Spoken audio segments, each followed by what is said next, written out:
Ever since humanity's emergence into the vastness of galactic space, tales of dangerous neighbors ran rampant among the nations of Earth. The Hyporian War, the Cyclone raids, and the tragic Riveran outbreak had instilled deep caution toward any new species encountered. Explorers and diplomats set out warily, always mindful of how easily a first contact meeting could turn hostile. Everyone, generals, presidents, and ordinary citizens, agreed on one principle: be prepared for the worst. Thus it was with skepticism that Captain Ava Rayner, a seasoned officer of the Earth Interstellar Navy, first approached the cluster of star systems colloquially known as the Summer Bloom. Her crew had received faint signals, not too unlike distress calls, but decidedly alien in pattern. Early analysis indicated no show of aggression, no military encryption, just repeated transmissions featuring soft tones and faint melodic hum. Out of caution, the Earth government authorized an envoy of 3 ships, each outfitted with variable defense systems, advanced scanning technology, and translation devices, just in case. The mission was simple: investigate the origin of these signals and be ready to defend or retreat at any sign of hostility. Upon arrival, the sight of the planet within the cluster was enchanting. Layers of swirling teal and pink clouds drifted in the high atmosphere, while shimmering seas dotted the surface. Judging by the readings from orbit, it was teeming with a complex ecosystem. Insignificant electromagnetic signatures suggested no large-scale industrial development, though a thorough thermal scan detected a fairly large settlement near the equator. It was from that settlement that the signals originated. They continued to chime in gentle repetitions, sounding almost like a soothing wind instrument. Cautious but curious, Captain Rayner led an away team onto the planet's surface, choosing a spot just outside the settlement on a patch of flat, rocky terrain. The gravity was slightly lighter than Earth's, pleasant enough for a stroll. She instructed the team to stay close, scanning for residual energy signatures and life signs. As they advanced, they found clusters of algae-like boulders. A warm breeze carried scents reminiscent of mint and lilac, with a faint briny tang of what must have been a coastline nearby. Despite the tranquil surroundings, the away team marched forward in tight formation. Then, the team encountered the aliens. They emerged from behind a small ridge of glittering quartz, walking upright on 3 long legs, each one slender and curved slightly backward. Their arms, by contrast, were quite short, and their heads had an elongated oval shape. Where humans had eyes, these creatures possessed arrays of shimmering slits, perhaps a combination of eyes and other sensory organs. Their skin glistened in patterns of soft lavender and cream. None of them carried visible weapons. Instead, they wore simple, flowing garments made of woven reeds, their designs faintly reflecting the pastel colors of the sky.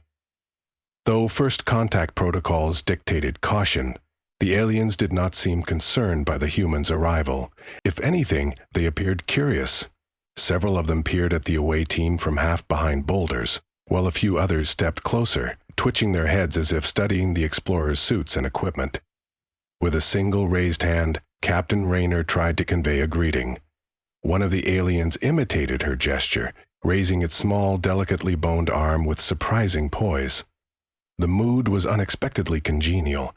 Even the group's translator, Lieutenant Ortiz, looked confused. There was no sign of hostility or fear, only a serene kind of hospitality. Over the following days, each side worked tirelessly to bridge the language gap. The alien transmissions, full of ritualistic humming and resonant chords, introduced an unusual style of communication.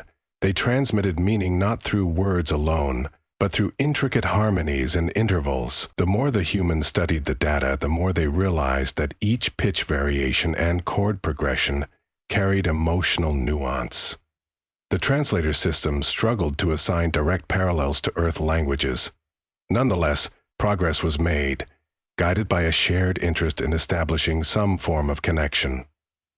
From the scattered translation attempts, they learned that the aliens referred to themselves collectively as the Valori, their planet's name translated loosely as Haven of Still Waters. They were, by all Earth standards, pacifists. Their cultural lore, as gleaned through hundreds of questions and recorded songs, discouraged violence in any form. Although they possessed technology for agriculture, shelter construction, and environmental management, they had never pursued advanced weaponry. The Valori thrived in harmonious communities, woven together by choral and instrumental traditions, focusing on collective well-being over individual advancement. Their society was founded on trust and nurtured by a deep reverence for organic life. They were stunned to learn of humanity's history of warfare, uncertain how to process the idea that conflict was often viewed as inevitable in human societies. A bond soon formed between Captain Raynor and one of the Valori elders, known to the humans simply as Elder Mela. Over many long sessions of intense cultural exchange, Elder Mela articulated, through a patient combination of gestures and half-translated phrases, why the Valori had sent out their signals into the stars. They were seeking empathetic neighbors, a means for mutual growth. Often, Mela would strum a small stringed instrument, filling the air with gentle chords to express longing, curiosity, and mutual respect. Though the concept of war was foreign to them, they had reached a stage in their societal maturity where they yearned for external connection, a thirst for knowledge beyond the tapestry of their world. When Captain Raynor signaled Earth with her initial reports, the response was overwhelmingly positive. Scholars, musicians, and anthropologists were thrilled at the chance to meet a truly pacifist civilization. Though some in the military insisted on remaining vigilant, few doubted that the Valori posed a threat. Plans commenced to foster cultural exchange, share scientific knowledge, and carefully integrate the Valori into Earth-based alliances, if they so desired. No one suspected that a crisis would soon overshadow these plans, bringing the two species far closer than anticipated. Several months into this new friendship, sensors detected gravitational anomalies on the far edges of the Summer Bloom cluster.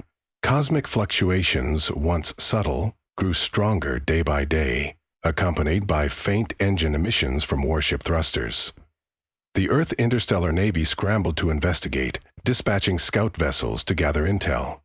They returned with sightings of a menacing armada. Unmistakable, these ships bore the insignia of the Kasari Dominion, a ruthless power known to grind entire civilizations under the heel of oppression. Their composite hull plating, tinted charcoal gray, bristled with weaponry large enough to carve cities off planetary surfaces. News of the Kasari approach shocked the humans and Valori.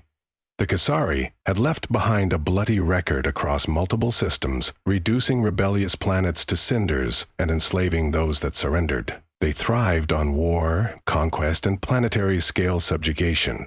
They conquered resources and living beings alike, forcing others to serve in mining outposts or fight in their armies as cannon fodder.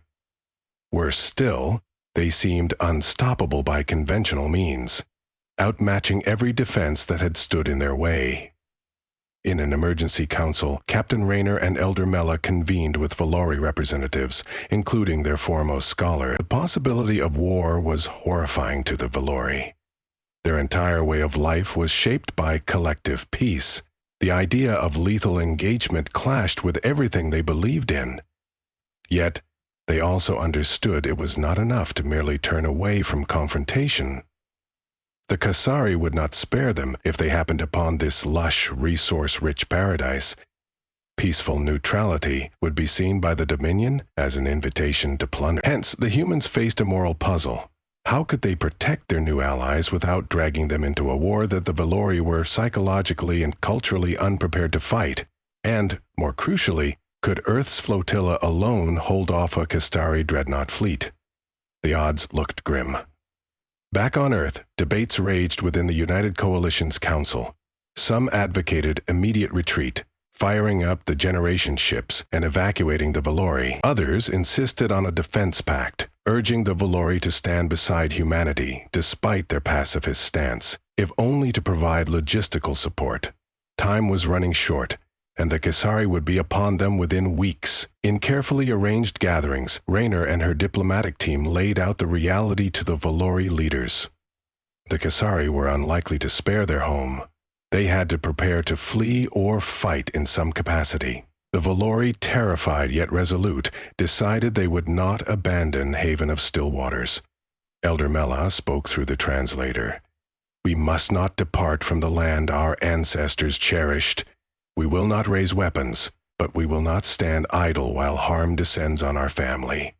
The entire congregation of alien elders hummed in a mournful chord, underscoring their unity in a decision that could mean annihilation. With a heavy heart, Raynor and her earthbound superiors realized that the Valori's only option, short of total massacre, would be to rely on the advanced capabilities of the Earth Interstellar Navy. Yet the Earth fleet was vastly outnumbered. They had only a handful of cruiser-class ships and some advanced fighters. The planet's orbit could become a devastating battlefield. If the Kasari decided on a full-scale assault, the defenders would be hard-pressed to prevent it. The outcome would likely hinge on some advantage that the Kasari had not accounted for. But what did they have? A chance breakthrough emerged unexpectedly when Dr. Gia Malhotra, a xenobiologist studying the Valori environment, made an astonishing discovery. The planet's atmospheric structure had unusual electromagnetic resonances. These resonances were not random. They consistently shifted in harmony with the Valori's choral vocalizations. Further analysis revealed that the entire planet's biosphere was intricately tied to these frequencies. While it was not a weapon in any conventional sense, there was a possibility of harnessing these resonances to disrupt the targeting systems of starships in low orbit. The data was preliminary, but if the Valori could amplify their harmonic songs on a planetary scale, it might create a defensive shield, an interference pattern that could cloud enemy targeting or scramble communication. Captain Raynor approached Elder Mela with this idea, uncertain how the Valori would respond. She explained the physics in simple terms. With the right equipment and coordination, they might broadcast the Valori's harmonies into low orbit, effectively jamming the Kastari's advanced aiming systems. It would require a massive synchronized effort, choirs, instruments, and technological amplifiers working in unison. The Valori elders listened, eyes shining with a mixture of awe and trepidation. They had never used their music for anything but ceremonial or communal bonding. Yet, if they truly wanted to defend their world without resorting to lethal force, this might be the only way. Despite their reluctance, the Valori recognized the gravity of the threat. For the first time in their known history, they rallied not for a festival or a harvest celebration, but in preparation for the terrifying possibility of war overhead. Within a week, thousands of Valori formed choral groups across the planet, each meticulously tethered to improvised broadcast stations that the humans helped to construct.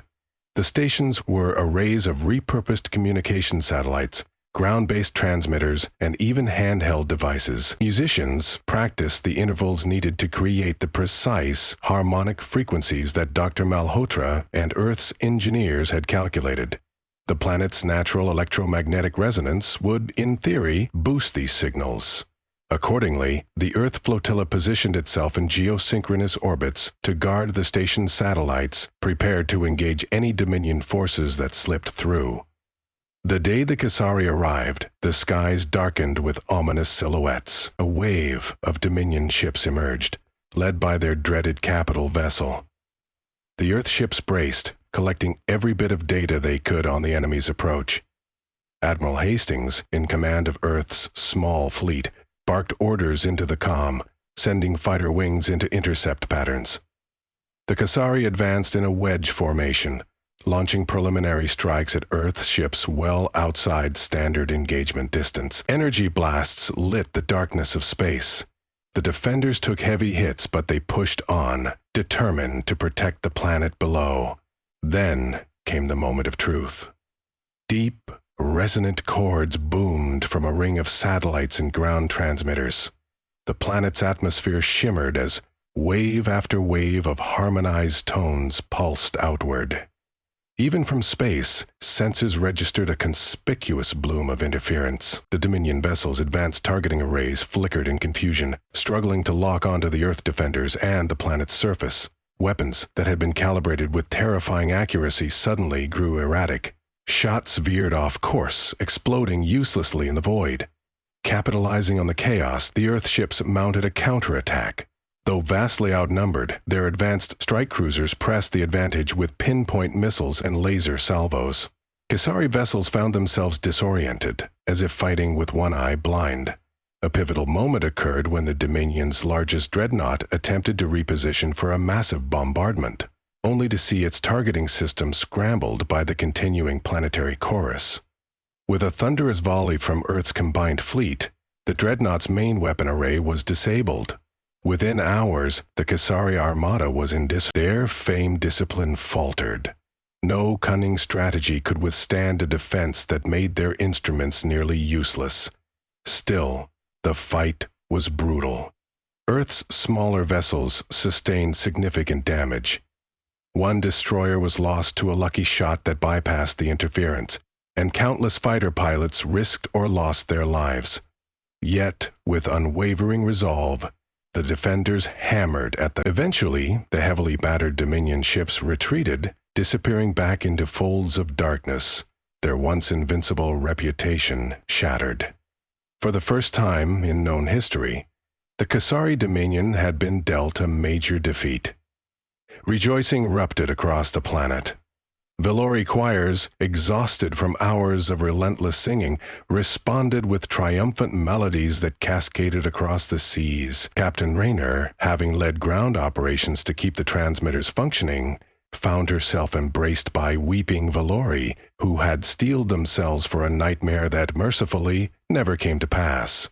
Many touched her face gently with their hands, conveying gratitude that translated across cultural gaps. Among the wounded humans, medical teams worked tirelessly, aided by Valori healers, who used calming chants as a supplementary comfort. The bonds of shared struggle forged a link no mere diplomatic exchange could ever rival. In the aftermath, discussions began on how to cement the new alliance. While the Valori had no desire to build lethal weaponry, many recognized the importance of partnerships when confronting universally dangerous foes. Meanwhile, senior leaders on Earth acknowledged that the Valori's unique talents and approach to cooperation had offered a decisive edge. Elder Malay delivered a poignant address before a joint council of humans and Valori. Peace is not merely lack of battle. It is an act of creation, requiring hearts to unite. We choose to stand with you because you stood with us, not for conquest, but for the hope of harmony. Even through mechanical translation, the sincerity speaking through chord progressions was unmistakably profound. In time, the horrors of the Kasari invasion receded. What endured was a sense of shared mission. The humans gained a deeper understanding of what true nonviolence could mean, even when confronting danger. The Valori, once isolated in the perspective of absolute pacifism, came to appreciate the complexity of a galaxy where predators roamed. Yet their unwavering dedication to preserving life had reminded everyone that warfare need not be the only path to defense. The harmonic transmissions that turned the tide of battle were a testament to how intelligence, creativity, and an open mind could stand against tyranny.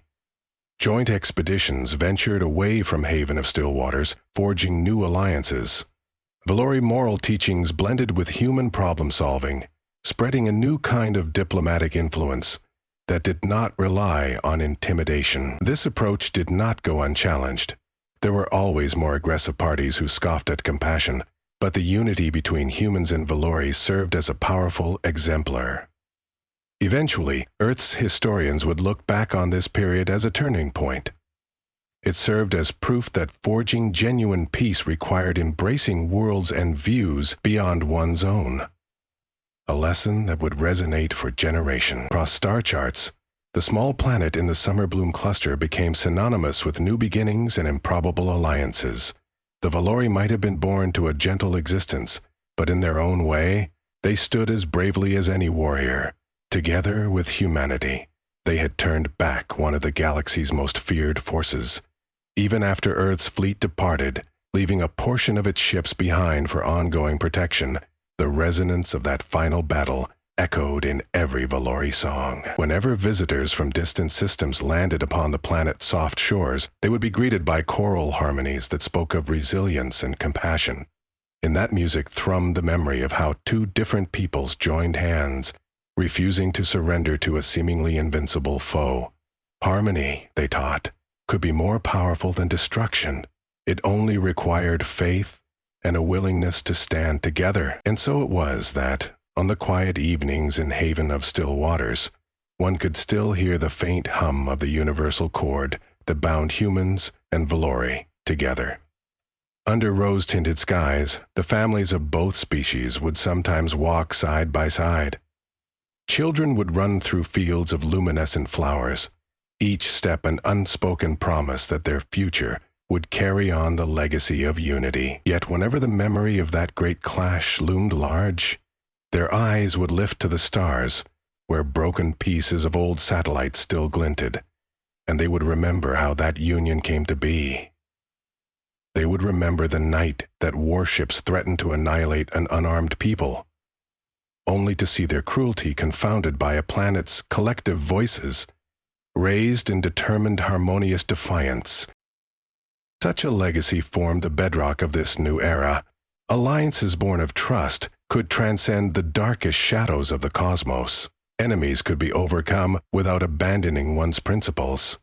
From the vantage of those who sang in the great planetary choir, the fleeting presence of fear gave way to the lingering resonance of hope. And though emerging troubles would always flicker within the unknown corners of the galaxy, the bond between humanity and the Valori would stand firm, an unwavering testament to their shared promise. Peace, made mighty by unity, inspiring all who dared to believe that even in war, there could be another way.